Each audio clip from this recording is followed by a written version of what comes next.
Two-player Risk. How to play. The rules are the same as regular Risk, except for these changes. For a refresher of those rules, check out this video.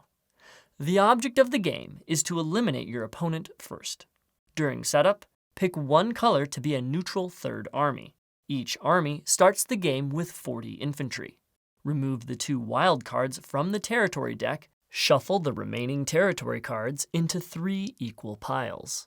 Each army gets 1 pile and places 1 of their infantry on each of the 14 territories. Once finished, you and your opponent take turns placing troops on your territories, 2 at a time, until all your troops are placed. Then, you each alternate turns placing 2 of the neutral army's troops onto any of its territories. Once all the troops have been placed, gather up all the territory cards, add in the wild cards, then shuffle them into a face-down draw deck. During the game, the neutral army does not attack nor receive reinforcements.